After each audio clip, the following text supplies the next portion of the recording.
we have tripled our revenue just in 5 short years of where we were at. So they were up 157% on the amount of goals that we set forth for the influencer team. It was huge. We only had 6 stores of our own stores in 2020, and we're going to have 35 by January of next year, just in the last few years. We have 220 employees at this point. Welcome to the DTC Insider Podcast, where online business owners come to find actionable tips and tactics to grow their businesses. Now, here's your host, Brian Roisenthal.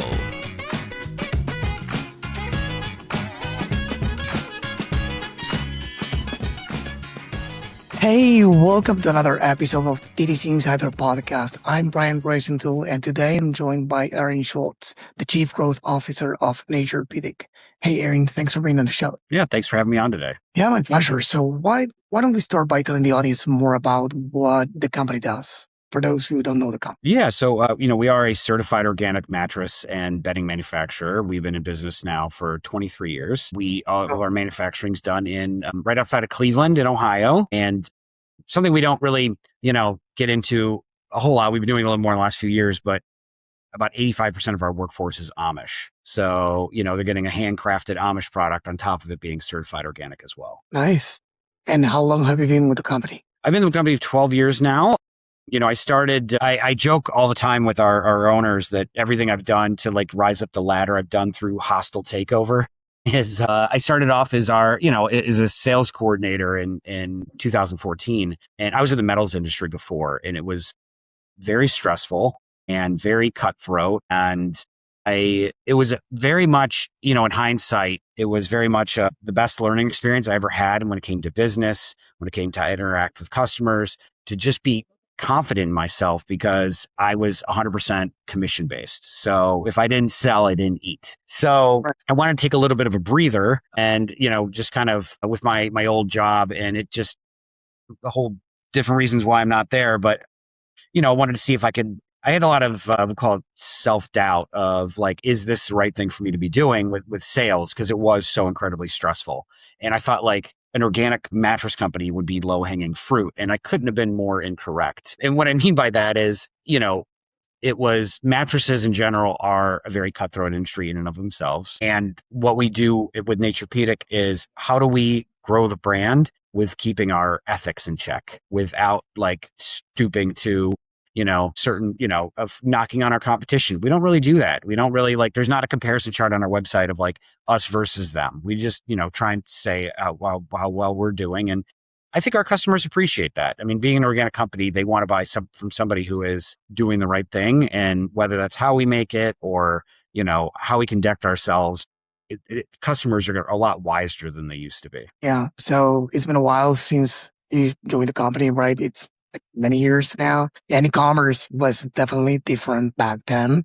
Was there any e-commerce strategy back then when you joined the company, or was it everything offline? No, I mean, we had a website. The website did, okay. We started out in wholesale. Our founder, Barry, they and his 2 sons, Jeff and Jason, they made our first prototype in their garage. And then they started literally taking it door to door to all these mom and pop, brick and mortar baby stores. We put it online. And, I think people were there was no sense of SEO or a Google strategy or paid social or any of that. I mean, social really wasn't even a thing in 2003 when we first started this company. And, when I came on board, I just saw the potential that we had of we were doing well, for what it was worth for a company that we had this amazing product. How do I go out and tell the world about it? And I took over all of sales in 2018 and just started building out more of that omnichannel wholesale division of Naturepedic to just get our brand in front of consumers as they're shopping online or even in store in certain cases with Pottery Barn and Crate and Barrel and Restoration Hardware. And, that started to build up the brand as well. And, in 2021, I took over all of marketing as well. And that's what I joke about that hostile takeover thing is I'm not a marketing person. I think after 5.5 years of being in the trenches, I like to think I am a little bit more now, but I had we had a gap. Our old VP of sales and marketing went to go take another role, and we tried out some other directors of marketing. It just wasn't really clicking with the team. And I had a good rapport with the team. And I said, why don't you just let me try it? I did so well with sales. Like, what could go wrong? We're not, at this point, we have nothing to lose. And it just stuck. I guess I had like a knack for it. And we've had in our last 5 years of me being in charge of marketing, and I'm not, like I said, my team would probably burn me at the stake if I was like, oh, me. I've done a good job of hiring. My team is amazing and they do amazing work. And I give them the freedom to do all those things. And, we have tripled our revenue just in 5 short years of where we were at. So you're talking about, we started in 2013 and, we were in business for 18 years at that point before I took over. And I've tripled that revenue just in the last 5 years and still continuing to grow. So, we've made a lot of really good decisions. We've evolved with the market. I think we've really done a great job of finding out like what works for us. And, I think, there's a billion marketing books out there. There's a billion leadership books out there. With the 1,000 hats that I wear around here and also being a father of 4, I don't have time to read. I'll be honest. I don't have time to read. So a lot of what getting here has literally been trial and error and you have to give yourself a lot of grace to fail, especially being in a leadership position, but owning that loss when you get there. And, I think your team ultimately respects you for it. And I would say I've got 72 people and counting that work underneath me. Not all those are direct reports. I think I would die. Like 14 of them are direct reports. And, it's everyone is very fervent about the success of this company. And the more you can get your people to believe in your mission and, it's a good sign of leadership that, the people who work underneath you will. I don't ask them to. I never ask them to. I yell at them if they are. I can't tell you how many people that I have working on this team that, 6, 7, 8, 10 o'clock at night, I see them working still within Airtable or Slack or whatever. I'm like, you got to shut off. Like, we're not heart surgeons. This isn't life or death. But they're like, I know, but, like, I want to get this done because it's so important. And they're just really committed to all of it. And, again, I'd like to see it, in terms of that drive, but I'm also, you got to know when to push your people to take care of themselves too. But again, that's why we've experienced such great growth. So I was thinking of 1,000 questions while you were speaking because everything was so interesting. So let's slowly break it down. So you said that you've been growing steadily for or tripled revenue in the last 2 years, and many companies are doing well. Many companies are really struggling these last few years. Were brutal for many companies, not only for the socioeconomical aspects, but also the technology aspects, the competition, AI, you name it. Everything was so different ever since COVID, right? For many, many companies. And, we will talk about retention, acquisition, omnichannel, everything. But I would love to start by the following, like what key decisions explain, let's say, that consistency better than anything else? The growth, because it wasn't a one-off, one great month or a great year. What decisions explain that, steady growth base? I think our ownership likes to joke around that we started this company in the middle of a recession. So we're like, primed for opposition and economic tides. So, that's why we haven't seen like down years. If the economy tanks, like Naturepedic still continues to grow. And, I think largely why we've seen such consistent growth with that is we're an organic mattress company, but we have our baby division, we have our kids stuff, we have our adult stuff, we have our, pillows, we have bedding. If any of those things happen to falter for whatever reason, we've done an amazing job, shoring up every one of those specific divisions within Naturepedic to where it, the rising ship, takes care of the rest of the ones that aren't doing as well. So I think that's greatly helped out. Now, in the last 5 years, there's not one sector of those key divisions of Naturepedic that hasn't grown exponentially like the rest of them. And I think one of the big things that we did, one is, we used to give away so much money. The owners of our company are very philanthropic. The problem is they were doing it the wrong way, And what I mean by that is nobody knew that we were doing any of this stuff, that we were giving any of this money away. We were giving countless, tens, thousands, hundreds of thousands of dollars to charities across the country. And, consumers want to know that stuff. They want to know that who they're giving their money to. So when I took over in 2021, I made that a key decision of, being a part of our marketing of, look what your purchase is going towards. And, here's your money's not lining some guy's pockets. He's literally like, the second it comes in, it's going out the door again. And I think that was a good bolstered things, but also extensively building out our influencer network has been phenomenal in doing that. Like we used to dabble here and there before. And now I've got 6 full-time people just working on influencers. And, it's the best investment that we've ever made because our return on that is amazingly huge. Could you please explain a little bit more in depth what you're doing with those 6 people? What's the role of each of those people, and what specifically you're doing with influencers that is helping you so much? Yeah, no.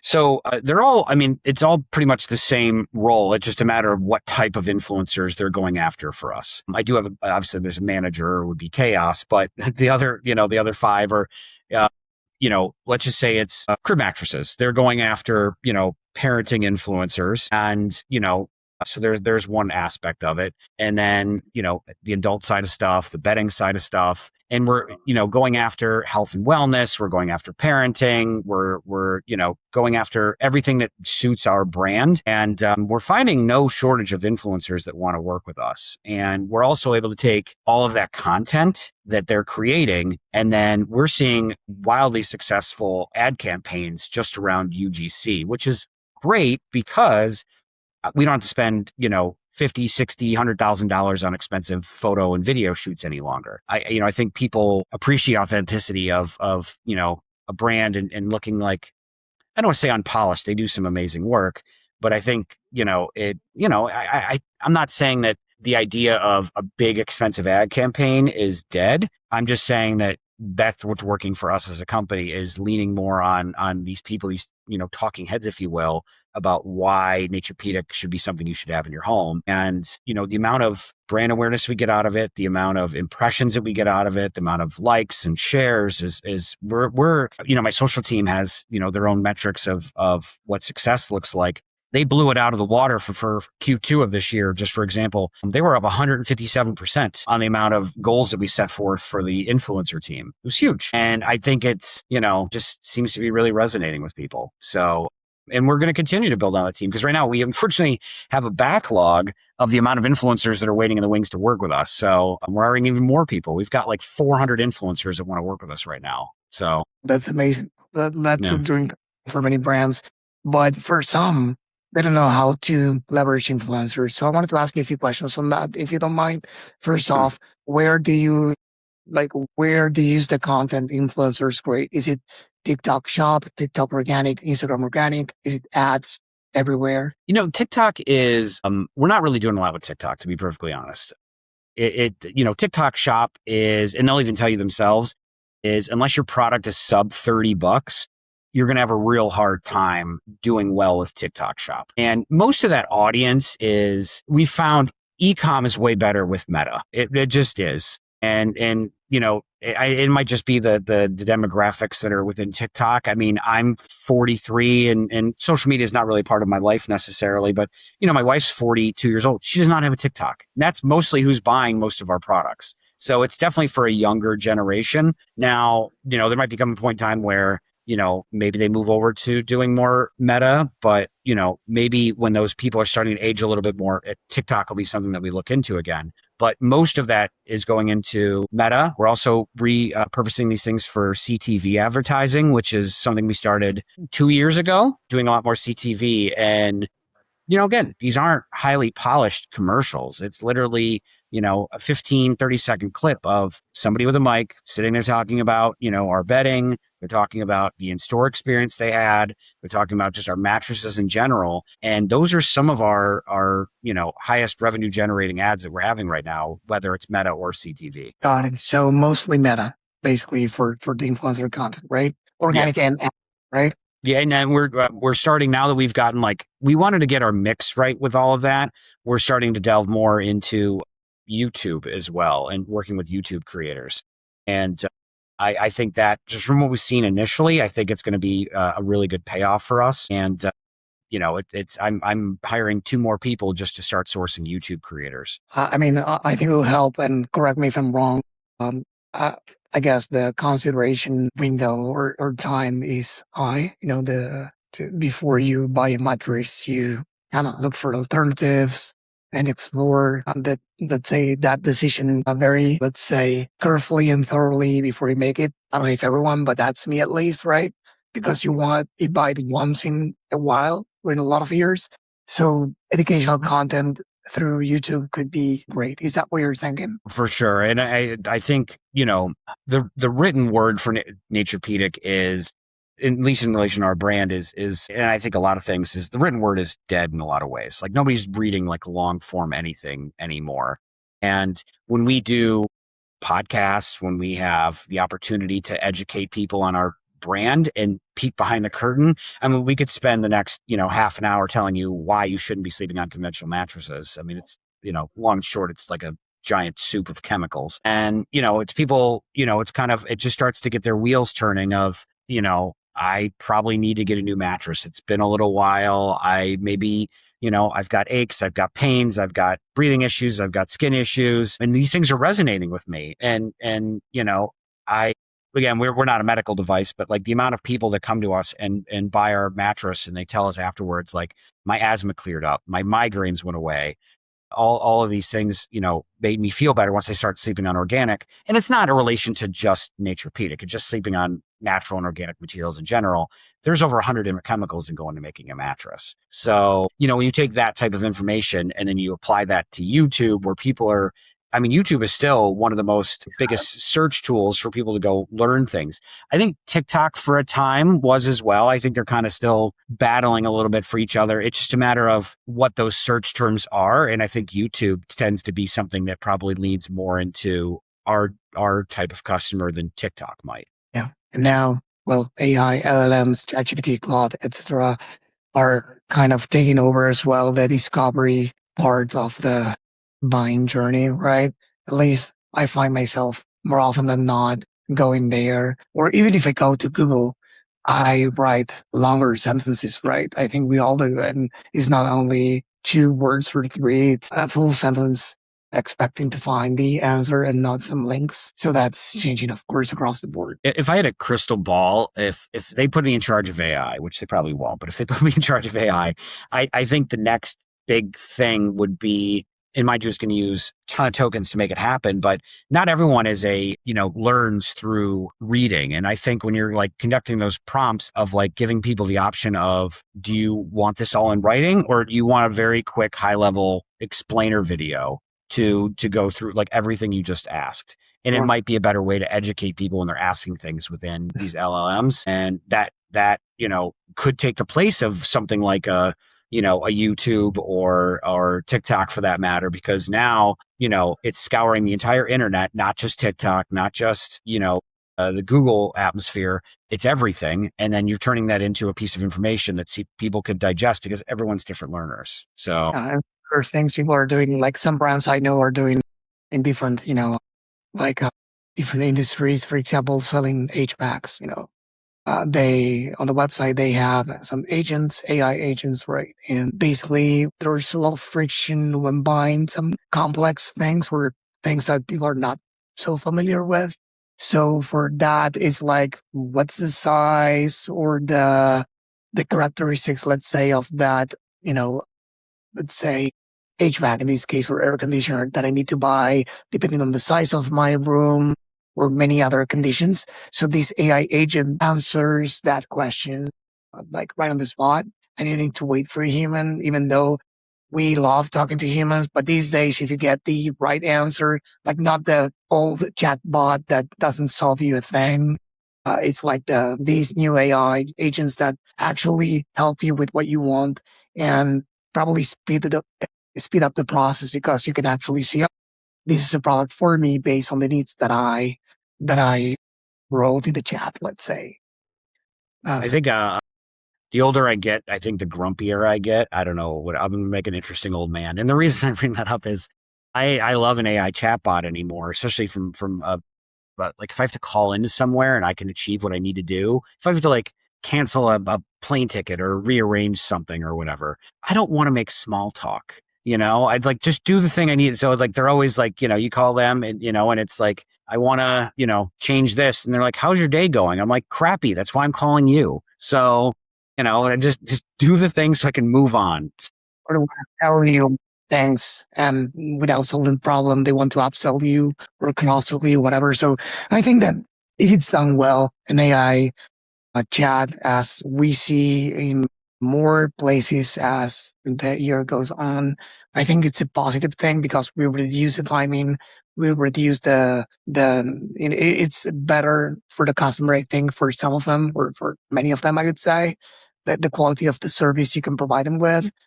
I think this AI agent that I mentioned before is replacing like a quiz, right? Instead of saying, see what mattress is the best for you, you're actually chatting, telling the chat your needs, answering some questions, and then getting the answer that you wanted, right? Well, and I think it's how, as well as it's a good example of having your SEO strategy very sound, because the LLMs are picking up all of that on your website. So you got to make sure that everything's built out correctly to make sure that it's picking up all that information, or, an FAQ is very nice, but there's certain things that you also need to have in your PDP pages, that just making sure that, like, if it's a sizing question, if it's a color question or whatever, like having that kind of built out within your website, it allows that to get picked up a lot quicker. Yeah.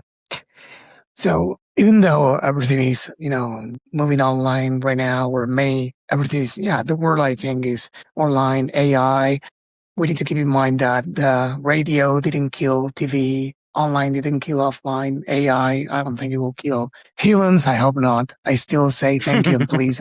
But I do. I'm guilty of that myself. I'm being very polite with those robots who might come for my head one day. So happen tomorrow. So yeah, we should. Mhm. And I saw recently a post by Gary Vee saying that he's going all in, or betting a lot on the offline world, because, like he says, like, there's a comeback. On one hand, teens are buying non-smartphones, like the old phones, for different reasons. People value, or so he said, the in-person, relationships, like sports events, festivals, concerts, and gatherings, retail. So I know you are on the same page on that, right, guys? Because you are not growing only online, but you're also opening more retail stores. So I wanted to ask you about that. Why have you decided to do such move in 2026, where many brands are not betting on offline as much as they are betting on the online? Well, I think for, the mattress industry in general, it's 53% more or less of customers want to experience a mattress in store. Whether they buy it in store or online remains to be seen, but the 53%. And we've seen that where we do show up is, it's like almost I don't want to say like an immediate success, but within 6 months, we're having a very profitable store at that time. And, we're raising that awareness online. We're finally giving them a physical presence to come into, for them to interact. And maybe it's that one last little piece that they just need that gentle nudge of like, okay, they really are who they say they are. I feel good about that salesperson in the store, and now I'm ready to make that purchase. Because again, it's not a cheap item. It's not like you're buying a T-shirt sight unseen online, because and it's more cumbersome to return a mattress than it is a T-shirt. I can go drop off my T-shirt at UPS and it's done.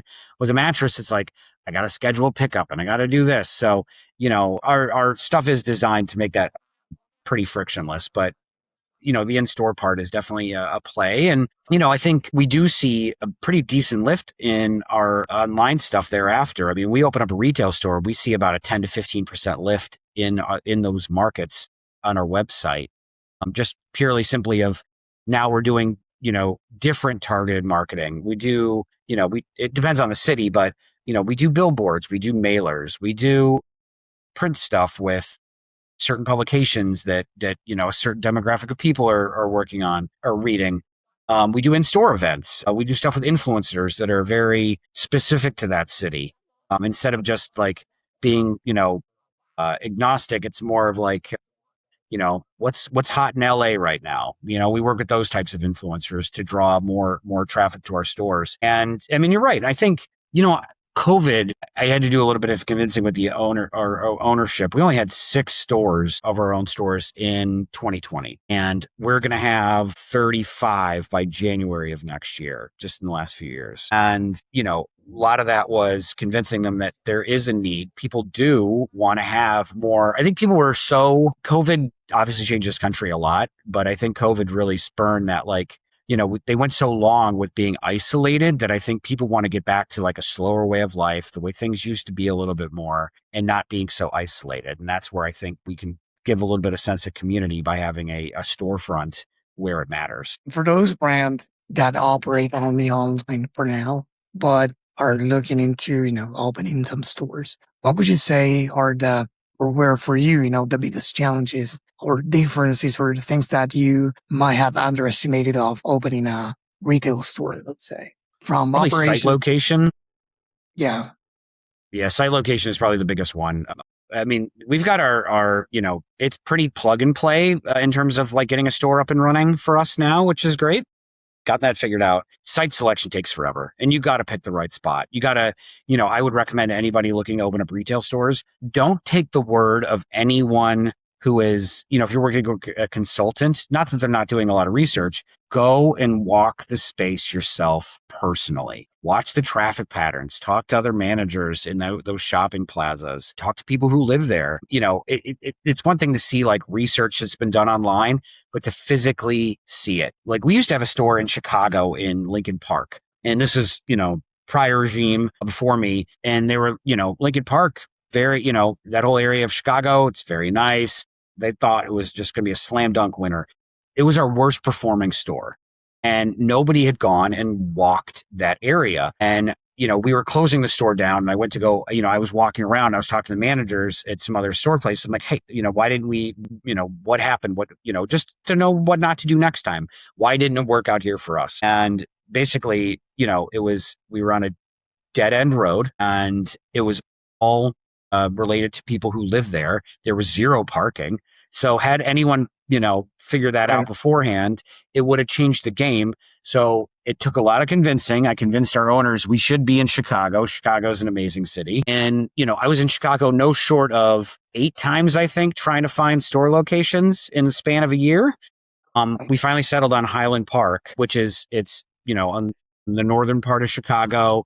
They're very affluent area. There's Highland Park, Winnetka, those cities, they've got multi-million-dollar homes in that area. And Highland Park is very shoppable. Chicago is our number 2 store in the country right now because I did so much research into picking, that particular location, because I talked to the people there. I spent time there. I watched what was going on, and, we opened up shop, and there's so many people walking past our store, driving past our store, that the business just continues to rise like every day. And it was worth putting that time and effort into it. So, if sometimes what I've seen with other brands, and this is definitely not our strategy, I've seen with other brands where they look at like this big glossy shopping center, which they do drive traffic. The problem is if you have a brand, especially like a destination spot, we're not like nobody. I mean, in a perfect world for me, it would be great if people are like, oh, a $4,000 bed. Of course I'll make an impulse purchase on that.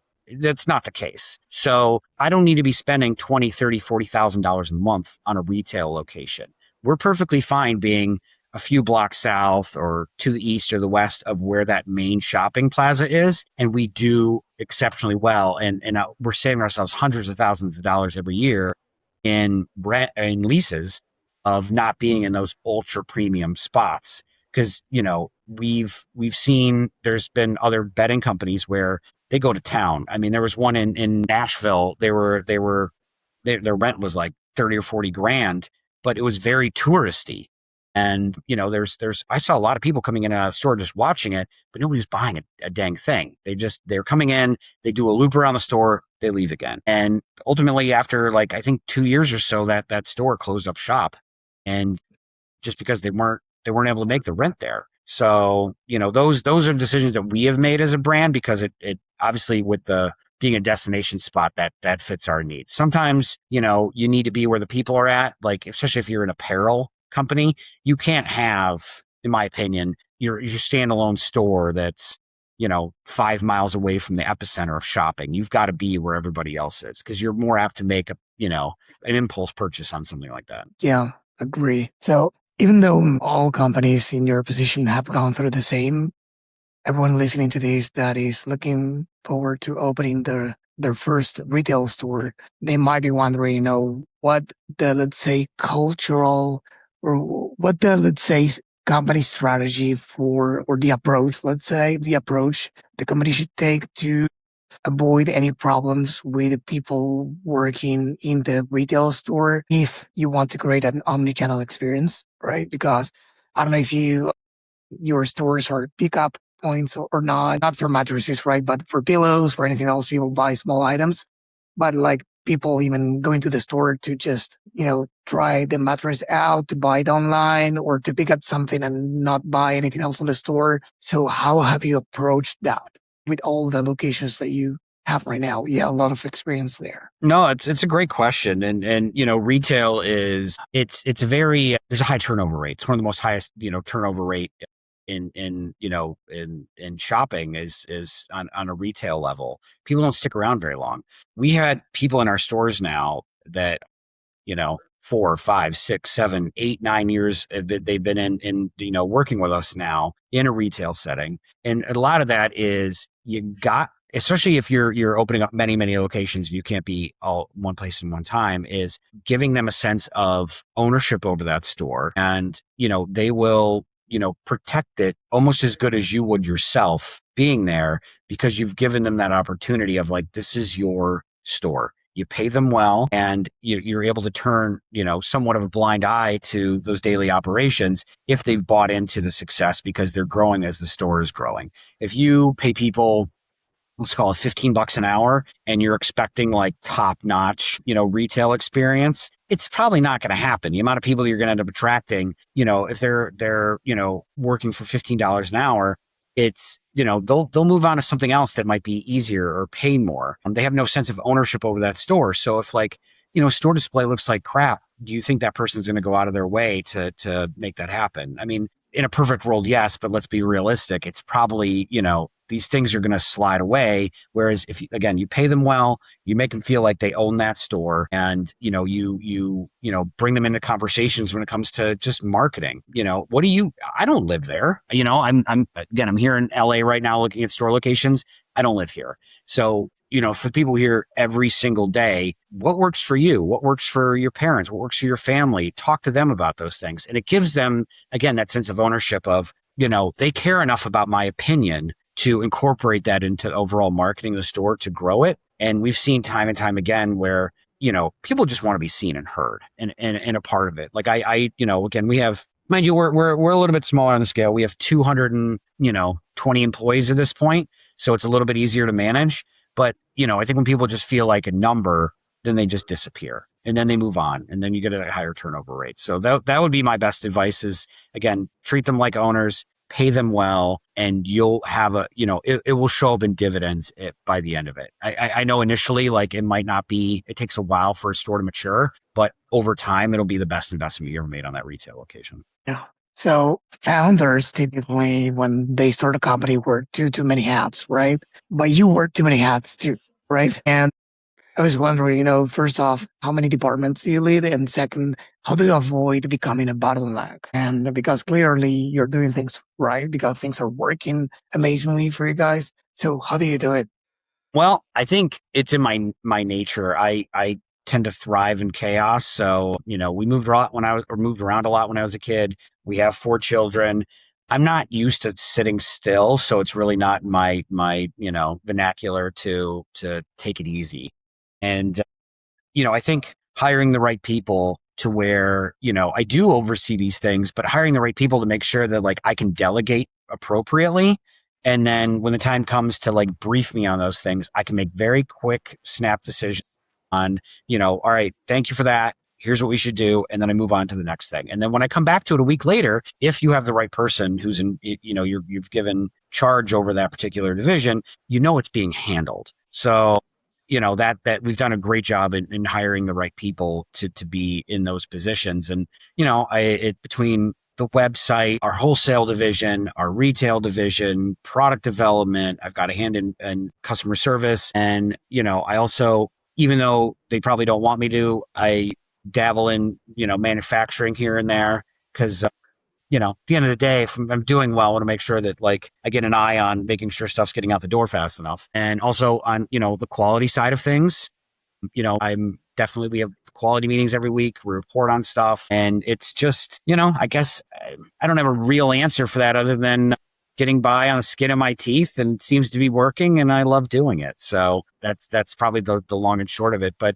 I think, if I had to give one solid answer, it's hiring the right people to where you can delegate appropriately and it's going to be handled. I can hand you this ball off and I know you're going to do it. And, when I come back to you in a week or two, you've got a report for me that like, here's what worked, here's what didn't, here's what I think we should do. And then I can ultimately make a decision of either agreeing or, in my position of, I don't think that's the right thing for us to do. Here's what we should do. Now go do that. And, most of the time I do, again, it's the same sense of ownership. I try not to get too like in the weeds with everybody. If we're going to grow to, hopefully a, $500 million company, $1 billion company selling, organic mattresses and bedding and God knows what else at some point, I have to know that the people who are in those positions are making the right, and I don't have to touch them for 6 months and giving them that sense of ownership over their roles. Because if I'm constantly disagreeing with them, then that either one, that's probably not the right person to be in that role. But two, it's not allowing them and giving them the grace to make decisions when I'm not around. So, it's just a way of like building people up. I mean, it's not the same thing. I equate managing people how it's like being a parent to all of these people. I talk to them, I listen to them, I give them the grace to fail, the grace to succeed. I don't browbeat. If something didn't work out, what did we do? What didn't work? What are we not going to do again? And then we move on. I'm not I think I've had bosses before, especially in the metals industry. I used to get screamed at like nose to nose if I wasn't making sales quotas. It was a delight. Let me tell you that.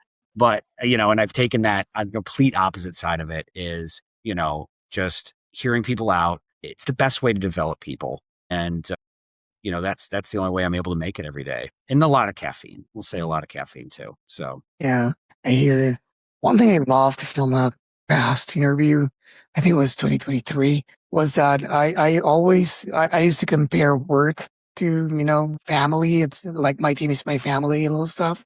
And because of what you said about being a parent or feeling like a parent of these people, I used to feel the same until these guests told me something that sticks with me like until this day. And I love my team. He said, I don't consider them family. I think of business or my team as a sports team, right? He's a coach, right? And they are the players. They need to perform. Of course, you need to train them, need to educate them, have the same, let's say, values and goals ahead. But it's ultimately more of a team than a family. And I kind of agree. Like, I think, I don't know which one is better or not, or which one represents each person. But I think that was more accurate to me when he told me that. So I think that seeing things as because family, for good or worse, or better or worse, is there always and will never leave, and you can fight with them. They might not be the best people for you to hang with, some relatives, I don't know. We all have this, I don't know, cousin or aunt or uncle, whatever, that we don't enjoy as much to hang out with. But then the team is not that. You need to be on the same page, same goals, same vibe, values, and need to work with them every day.